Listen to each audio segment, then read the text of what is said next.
Hi everyone, and welcome to a new video.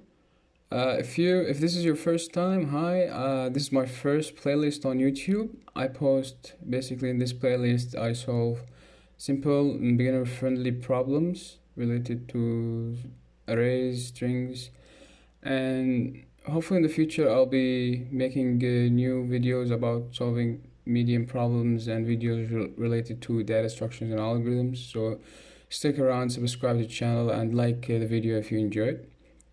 So basically here we are given a non-negative integer n, and we need to convert it to a hexadecimal and return the result as a string. So you can do it in one line, but we will be doing it in the manual way. I want to walk you through the solution. It's a good solution for it to solve it manually. So let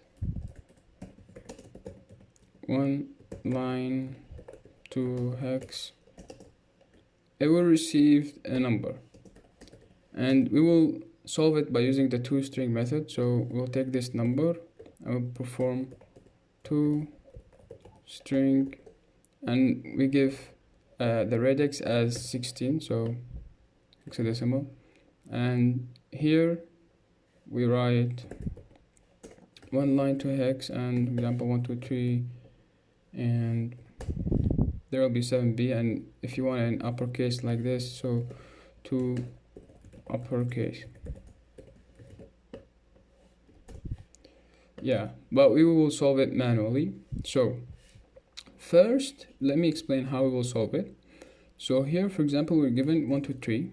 So what we need to do is we need to take the remainder of 16 of the number until we're left with 0, but let me explain. So for example, 1 2 3, remainder of 16, the result will be 11, right? So you can check, but I already checked. So 123 remainder 16 is 11. We need to push this into an array or a string, but I'll push it in an array, and then later I'll tell you why. So for example, I have here result array.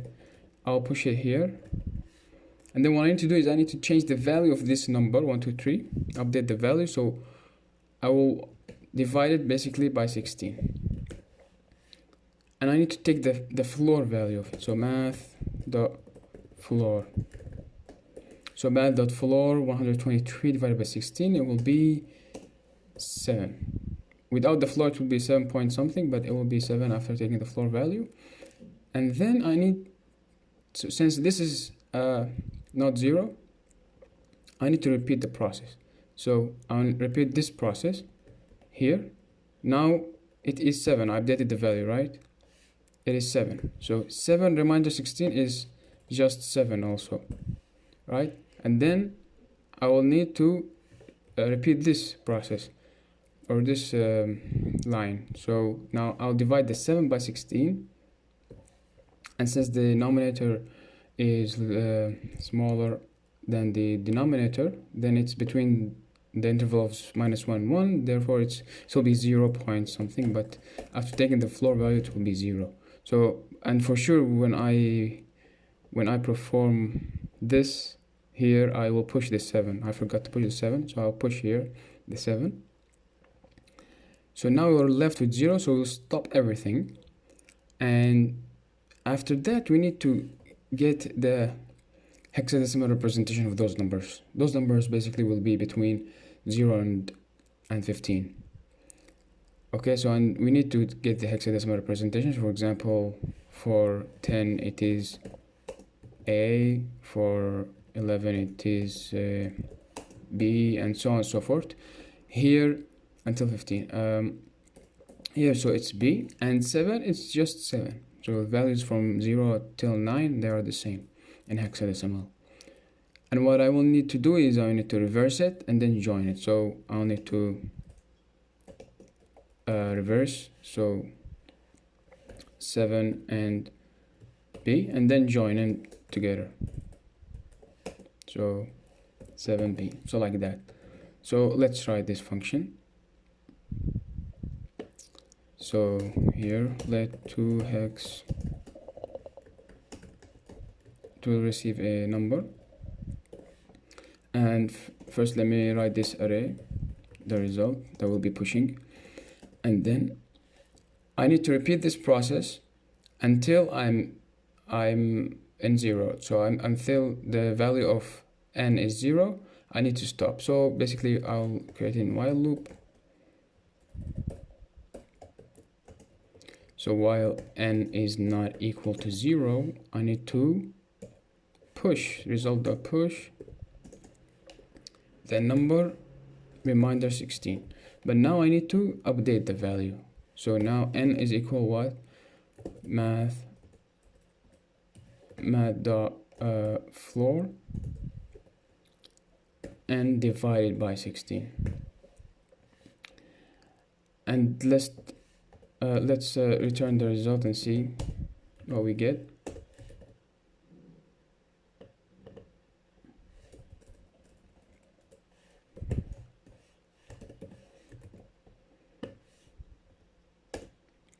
And as you can see, we get 11 and 7. And now we need to get the representation, right? The representation, the hexadecimal representation of those values, 11 and 7. Okay, so you can create here for loop and stuff, but I'll create a separate function. I'll create here, so hex representation. It will receive an array, and I need to loop over the array to change each number. So I will create a normal loop.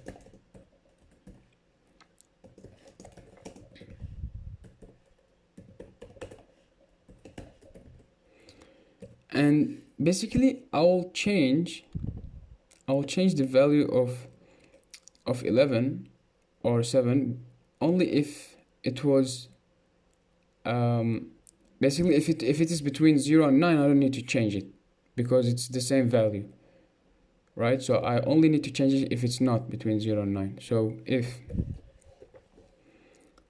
n is greater or equal to 0 and n is less than or equal to 9, it means that we don't need to change it. So do we need to negate this? So you can now here write if else, if it's 10 then a, if it's, but I'll write an ternary operator. You can choose whatever you want. So basically if array I, here a mistake, it should be an array I, not n. If array I is equal to 10, then array I will be equal to a. Else if array I is equal to 11, b, c, if it's 12, if it's 13, it's d, it will be E if it's 14, and else anything else, it will be f, so it will be 15.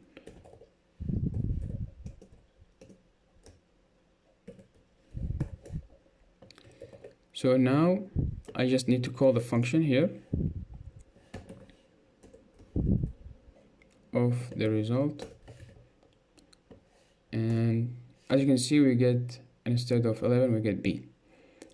So instead now of returning the result, I need to reverse it, and that's why I made an array, because if it was a string, it will be a little bit hard to reverse it. I mean, I would need to change it to an array, or I need to loop over it, but here simply I'll just reverse it, and then after reverse I will join.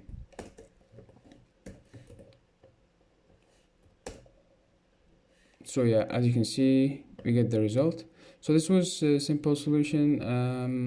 Hopefully you enjoyed, and tell me in the comment if you enjoyed, or show me if you have another solution, and see you in the next one.